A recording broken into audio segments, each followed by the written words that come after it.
So I've hiked up here for the map and compass lesson.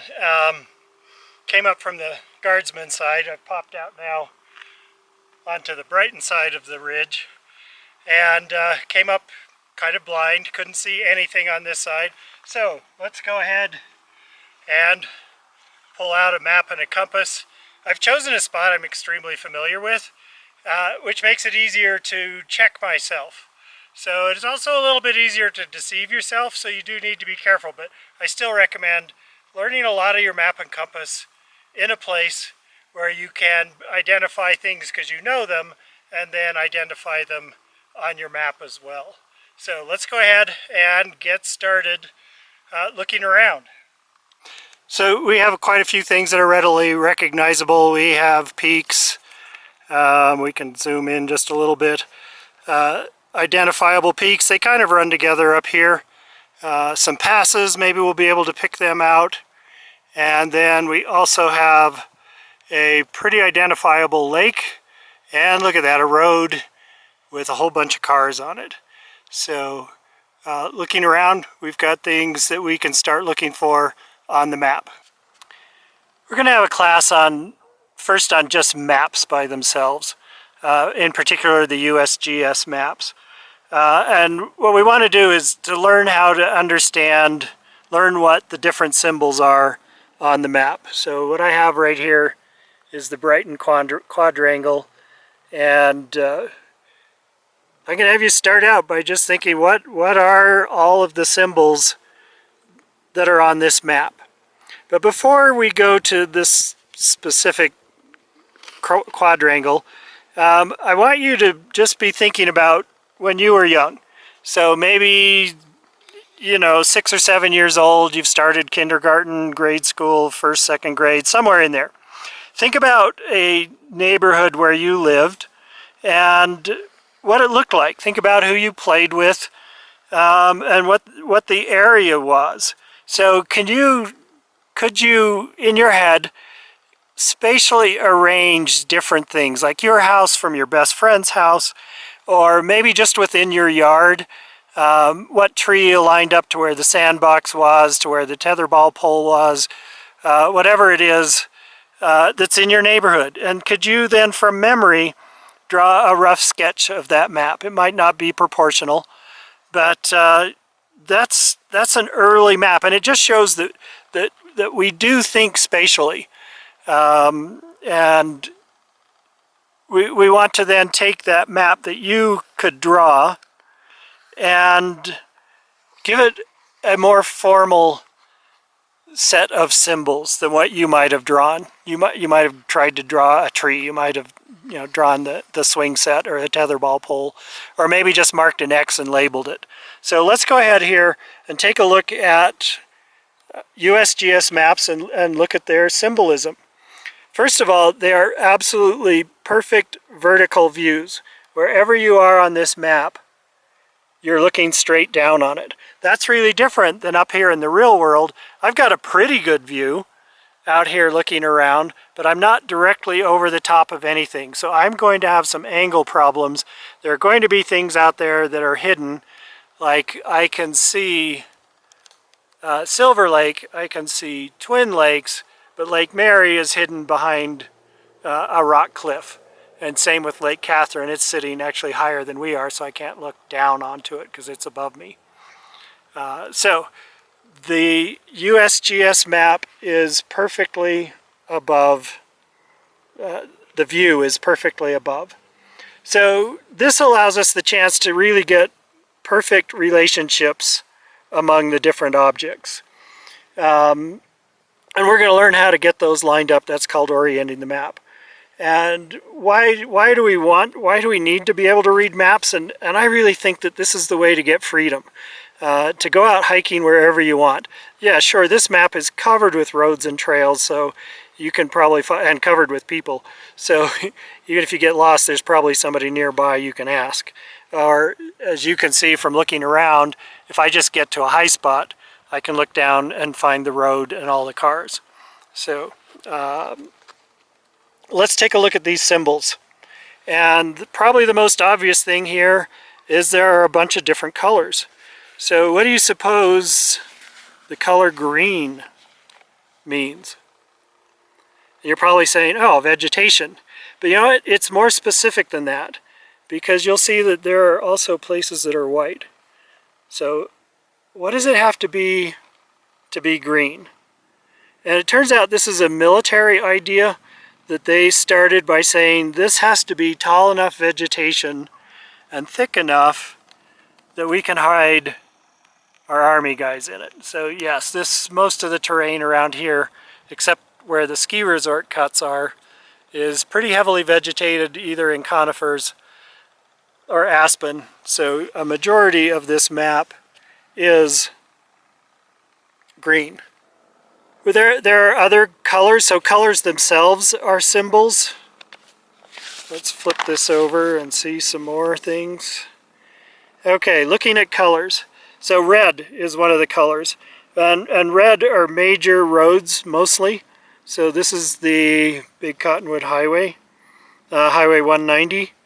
And other things that are red, you can see these survey lines are in red. They don't exist out in the field, but here they are on this map. And they're man-made. We'll talk about that another time, what those are. But these are township and range markings. Okay, so red, major man-made features. You're also seeing blue. Blue here is water.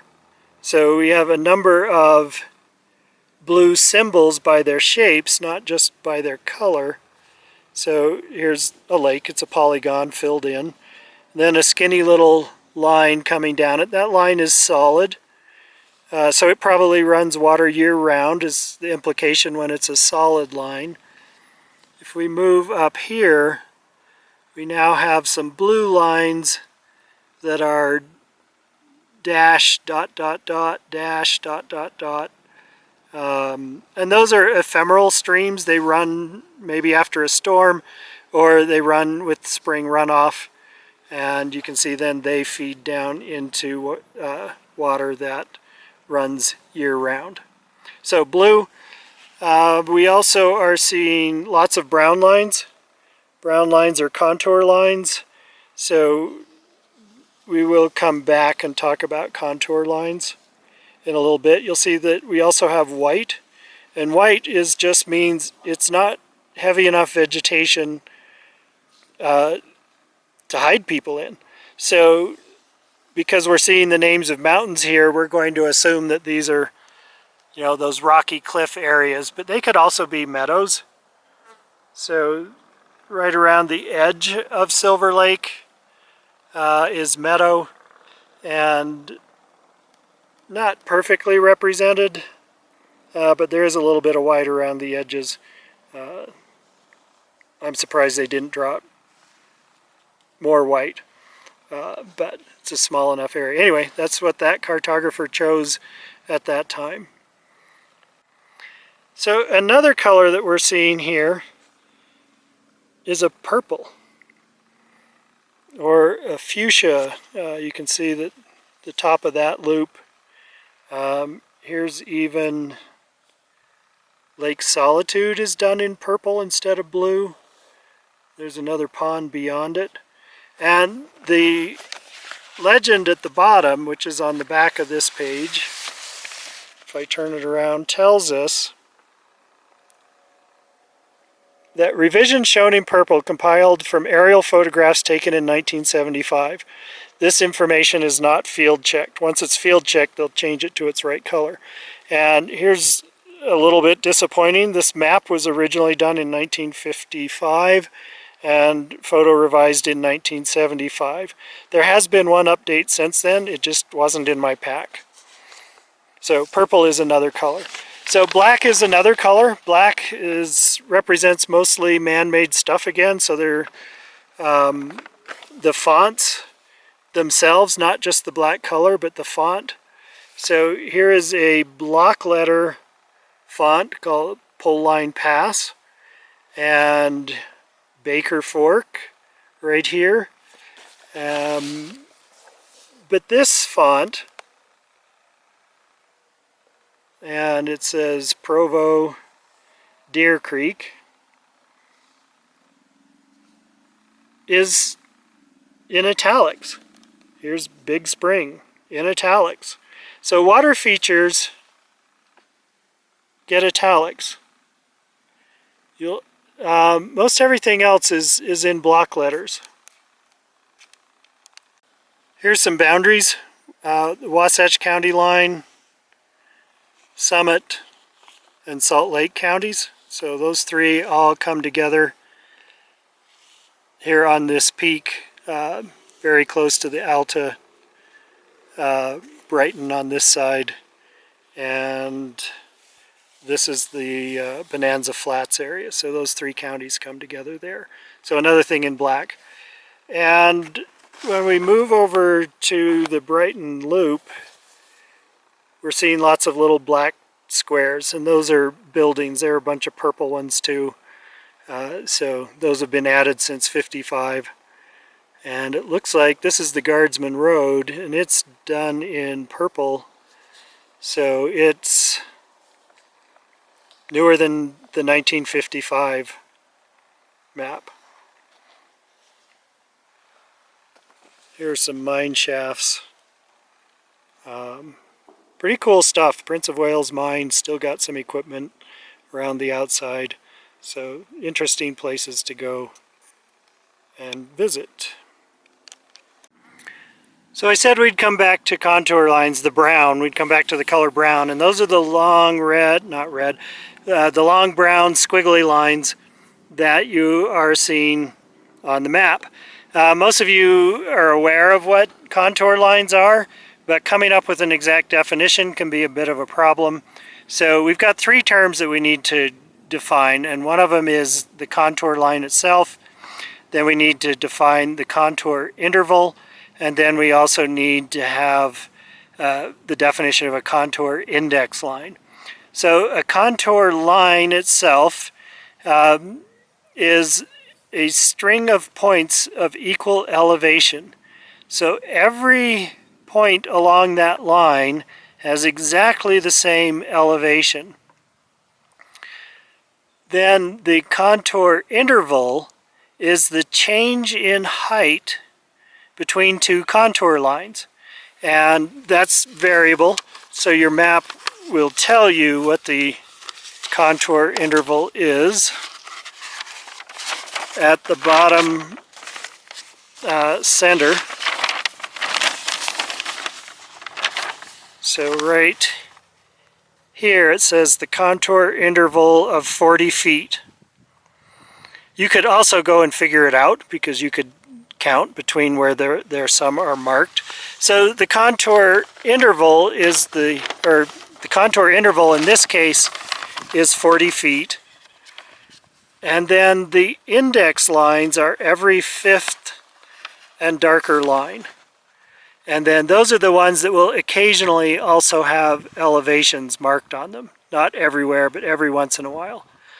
So here's an 8,200 foot, 8,800 foot, and a 7,600 foot contour line. So, but a contour line, a string of points, all of equal elevation, which might be confusing, so let's do some very simplified drawing of contour lines. So we're going to go with two views here, side by side. One is going to be the map view, one will be a horizontal view. So here's a box that we'll use for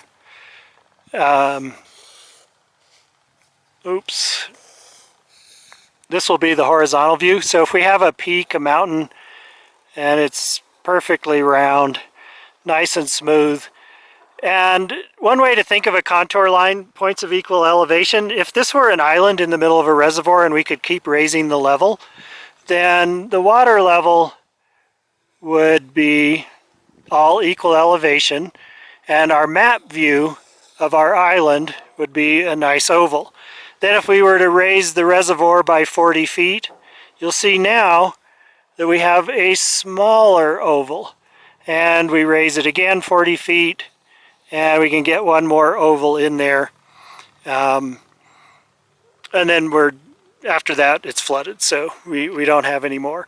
So notice that a peak, or an island in this case, has concentric rings in it. Also, let's draw it again. Only this time, let's change the shape of our peak. So this time our peak is going to be long and sloping on this side and then steep. So our first contour line is still going to be an oval. Our second contour line, you can see now, starts quite a bit farther inward. So this line also needs to, but these two lines are almost the same length. So this one continues right up to the edge. One more time, same thing. Right up to the edge, but a ways off. So now we know that when contour lines are far apart, that they are representing it takes a longer distance to climb up 40 feet. So the farther apart the lines are, the less steep it is. The closer the lines are together, the more steep it is. And if you've hiked in southern Utah, you know that there are cliffs that are overhanging by hundreds of feet. So those become real challenges in maps. Then we can do one more quick drawing here. And let's have our island have two summits. Okay, so our first contour line is still a big oval. Our next one, let's say it actually goes through, is also a big oval. But the next one barely catches that. So we just barely have a little circle here and a bigger oval here. Then the next contour line only catches the high one, so it gets one more contour line. So there we have some idea of starting to look at contour lines. Here's another way to show contour lines. So here's Knuckle Ridge, and my first contour line just wraps all the way around all of them. Okay, the next contour line on our ridge also wraps around. And our next contour line just barely clips that one. Gets quite a bit of this knuckle.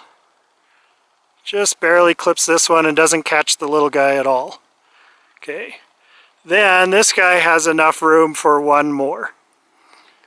And then when we open up our hand, couldn't see the far side, we can see that we have concentric rings, meaning that they are all local high spots, and they're still connected out at this area. This one isn't as tall as this one, and it's tall and still bigger than this one, but it does make that height. And this one must be the tallest one of all because it has that extra concentric ring. So when we look at them, not the best drawing, in the terrain versus the map view. So USGS maps are pretty amazing things, just a collection of symbols, colors, fonts, and then all their angles are correct too. But another feature that we need to understand is scale. Probably the easiest scale to understand is a 1-to-1 scale. That would mean our map would be exactly the same size as the terrain, which would be, of course, ridiculous. Every tree would be drawn on it, and we'd never be able to fold it and put it in our pockets. So that's a ratio. So when we look at this map, these are among the more detailed maps that you're going to see. This is a 1 to 24,000 scale. So instead of 1-to-1, it's 1 to 24,000. So for every one of any unit on the map, there are 24,000 of those units. So one unit, like 1 inch on the map, you would have 24,000 inches out in the real terrain. So that's just our ratio. And of course that means a lot of stuff gets left out, where the 1-to-1, absolutely every needle would be drawn onto it. So that's one way of looking at scale. Another way of thinking about scale are these measurement tools. These are a little bit bizarre because they start with a 0 in the center on the mile scale. So here's 1 full mile, and then here it is marked into eighths. So we can measure on that scale and then come up here and apply it across the map. Here's the feet, not something we use very often. Hiking, kilometers, using that more and more, but we recognize that the 0 is in the center, and then there's 1 kilometer, and then 1 kilometer broken down into fifths, it looks like. So those are our scales. 1 to 24,000, 1 to 100,000 is a common scale system. Highway maps are going to be more like 1 to 500,000. So 1 inch is 500,000 inches out in the terrain. But hiking maps, 1 to 24,000 is a pretty good scale, very useful. There's enough detail that you can even pick out these little details, little ridges and sub-ridges off of all the peaks and the valleys down below us. So why do we need to know the scale of our different maps? Depending on what it is that we're going to do, we need a different scale for the map. So if all we need to do is drive up the highway, we can use that 1 to 5 million scale map, and that'll help us find it. But if instead you really need to figure out exactly which one of these peaks you're on because you're planning on skiing down a specific gully, then you want a 1 to 24,000 map.